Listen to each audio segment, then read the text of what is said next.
called it Big Dipper. I know where Aaron's at. I think he He's said not coming. He said he's out of town. Yeah, he's But out I of think, town. yeah, he's out of town. You're the man. Yeah. You got the gavel and everything.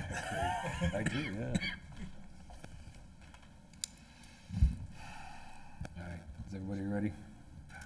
Sure, my phone's first, start getting phone calls. Good evening.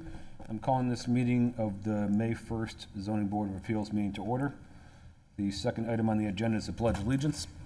I pledge allegiance to the flag of the United States of America and to the republic for which it stands, one nation, under God, indivisible, with liberty and justice for all. Thank you. Item number 3 is the roll call. Mr. DeBruin, if you can take us through the roll call. Mr. Piper, Here. Mr. Mazzara, Here. Mr. Tuckfield is excused absent, so Ms. Fosdick. Here. Mr. DeCoster. Here. Mr. DeBruin is here. Next on the agenda, addressing any items of conflict. We do have one agenda item this morning, so Mr. DeBruin will go through and please indicate yes if you have a conflict of interest. Mr. DeCoster. No? Ms. Fosdick. No. I do not have anything. Mr. Piper No. and Mr. Mazzara. No. No conflicts. Thank you. Item number 5, approval of agenda. Is there a motion to approve the agenda? I'll make a motion to approve the agenda. Motion by Mr. Mazzara, I'll second that. second by Mr. Piper. All those in favor by signify by saying aye. Aye. All those opposed by saying nay. That motion carries. Next on the agenda is the approval of the previous meeting minutes. These are for the April 3rd, 2025 meeting minutes. Is there a motion to approve? Mr. Chairman, if there are no corrections, I would move to accept the minutes as presented. All right, motion by Mr. Piper. Is there a second? I'll second that. Mr. Mazzar seconds. Is there any comments? All right, all those in favor signify by saying aye. Aye. All those opposed by saying nay. That motion carries as well. Next up is old business. We have 0 old business tonight, so we will move on to new business. Item 8A is a sign exception from section 20-7, table 20-7, and this is to request a variance to install a multi-tenant ground sign 6 feet from the road right-of-way when 10 feet is allowed. This is for permanent parcel number 08363533039. And Mr. Box, if you can take us through this, please. Thank you, Mr. Chairman and Board. As you mentioned, this is a request for a sign exception. So this is at the Castle Rock Plaza, which is along Hall Road between North Avenue and Gratiot on the north side. Again, they're seeking a sign exception to locate the sign within 6 feet of the right-of-way rather than the 10 feet, which is required by ordinance. And just a note, this is a sign exception. It's slightly different than a variance. I know you've all been through this before, but there's no practical difficulty or hardship that needs to be demonstrated. There's a different set of standards, which I'll walk through in a second. And in the motion, granting or denying an exception, you shall state the specific grounds for the decision and shall support by specific findings of fact. So those standards for consideration, are obstructions, visibility, site features, scale, aesthetics, minimal, as in the minimal is at the minimal size required, and intent. So our internal departments did take a look at this request. The building department had they indicated it did not create any building code issues. The engineering stated the same. It didn't pose any engineering related concerns. Public Works did note that there's a 15-inch truss sanitary sewer along the northern part of the sidewalk. That is in the right-of-way, though. That is not underneath where this sign would go. They did want some clarification about how deep the potential grounding rod would be. I'm doubting that it's that deep, but they did want some clarification on that, and that they should be clear of all utilities. From the planning perspective, in relation to obstructions, the sign is shown as being 7 feet wide as designated, or as designed, and if it were installed at the required 10-foot setback, a 7-foot wide sign, it would impede the maneuvering lane in the site itself. There doesn't appear to be any visibility or obstructions that would limit the visibility of the sign. The site features construction of a conforming sign would not require any removal or alteration of the site features. However, it would be a very narrow sign if they were to meet the ordinance. In relation to aesthetics, the sign would be installed within to be installed within the plaza. Staff doesn't anticipate that this would create any issue or adversely affect the neighboring properties. Again, this is Hall Road. It's a very commercial corridor. In relation to minimal, we will defer to the applicant as to why this 7 foot in width is the minimal required. In relation to intent, I think staff is pretty clear that this intent aligns with the spirit of the ordinance. They're just looking for visibility. And this, a granting of the sign exception would allow them the visibility that they need. So in general, staff does not object to this. I just wanted to point out a few things. This site is actually governed by a consent agreement. This property is only 147 feet deep, which is pretty narrow. That's a result of the M59 right-of-way expansion a number of years ago. And I put up there in comparison some other signs and how wide they are that you probably recognize as being along Hall Road. So what they're suggesting, 7 feet, is rather narrow compared to those. But as you see in the bottom corner there, where they're showing, the bottom left corner where they're showing the sign to be located, if it were to be further away from the right-of-way, it would start to enter the drive aisle in their parking lot. And anything closer to the right-of-way, again, would be just that, closer to the right-of-way, and need an even larger sign exception. So again, we would defer to them on whether or not 7 feet is the minimum, but in comparison with other signs, I think that's a pretty reasonable ask, and staff is in support.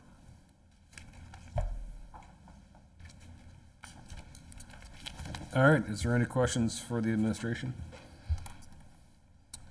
All right, I only have one. I think you may reference a little bit. The sign itself does meet all our standards. It's literally only the setback we're discussing. Correct. Okay. All right, if there's no other questions, if petitioner can come up to the podium and state your name and address for the record.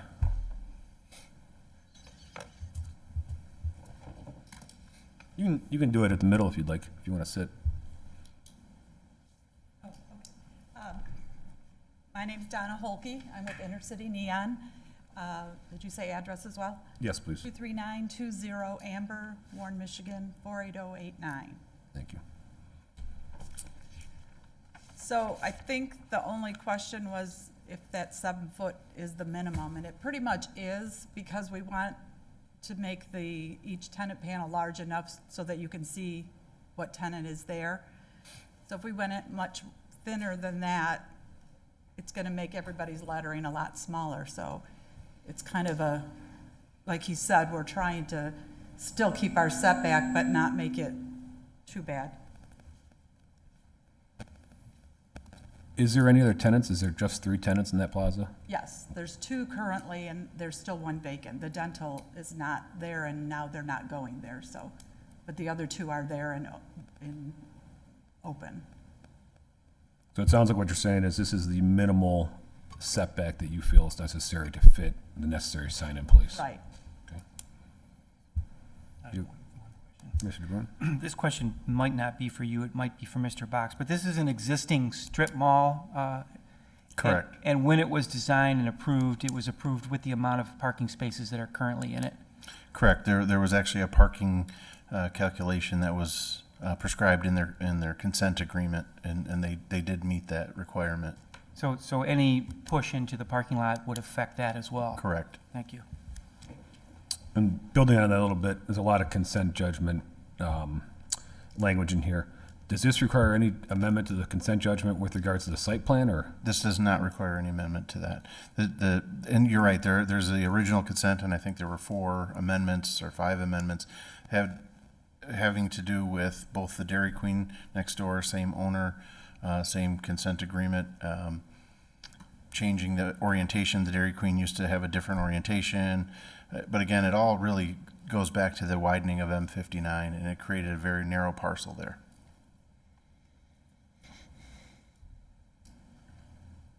Any other questions for the petitioner? Petitioner, have any questions for us? Nope. All right, at this time, we'll invite the public to come up and make any comments if you have any. Okay, seeing none, we'll move back to any further questions before we take a motion. I do have one question.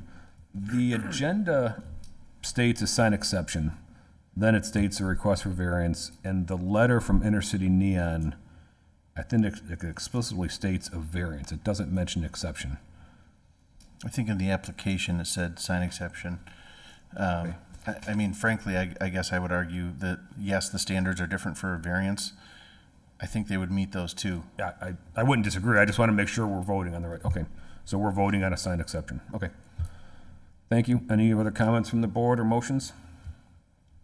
I would make a motion to grant this sign exception based on two of those things. One of them is visibility, and the other one is obstruction because the moving into the parking lot would obstruct parking spaces that were already agreed upon. Okay, thank you. We have a motion from Mr. DeBruin, who cited visibility and obstruction. Is there a second? I'll second that. Mr. Mazzara seconds. Any other comments or concerns? All right. All those in favor signify by saying aye. Aye. Aye. All those opposed by saying nay. That motion passes. Congratulations. Thank you very much. All right, moving on. We will move to public comment. Again, if there's anybody from the public that wishes to speak, please do so now. Seeing none, we'll move on to ZBA member comments. Is there any ZBA member that has a comment tonight? I got a comment. I want to congratulate Mr. Piper on his achievement of Volunteer of the Year, was it, Dave? Yes, it was. One of many. The V word is very scary to me, but congratulations. That's a community person. It really is. So congratulations. Yeah, in Friends of Macomb Township, I'm known as the Can Man. Well, congratulations. That's- People like that. We just had our first bottle of can drive this past Sunday, and I took back about $800 worth of bottles of cans myself, One by one. one by one. And doesn't count the ones I had to throw away. And there were a lot of them this time. People, you got to understand, you got to assume that they mean well, but they don't understand the difference between recyclable and returnable. Yeah. I have never seen so many Minute Maid lemonade cans in my life. I threw away at least 200 of them. You get the state legislature and pass that law that water bottles you get a deposit on them.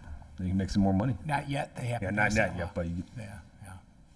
They were also supposed to pass the law that that you had to take them whether you sold the product or not. Oh, yeah. And I think that died in committee. I would love for that to happen because it's tough sometimes with these. You get private label for Kroger, you get private label for Walmart, you get private label for Target, and Costco, and yeah, it's tough to take them all back. You really are the can man. Any other ZBA member comments tonight? All right, I'd also like to add real quick, the new fire trucks were on display last Wednesday. I was here, and they honored Milt Miller, who is the last surviving member of the original volunteer fire department. He just turned 97 on Palm Sunday. And yes, it was very nice to see him get the recognition he's due because he's been a lifelong member of the township. Great. All right, moving on. Planning director comments? Just one this evening. Just like we do when we're updating our master plan, we notify our neighboring communities. So Sterling Heights has notified us that on Wednesday, May 14th, they will be having a public hearing for their final draft of their master plan update for anybody who's interested. Wednesday, May 14th at 7 p.m. at their city hall. Thank you. Do you know are we looking like a June meeting? Do we know? There will be, yes. Thank you. And attorney comments? I have nothing this evening. Tonight? All right, I will look for a motion to adjourn at 6:44. Motion. Motion by Mr. Bruin, seconded by I'll second it. Mr. Mazzara.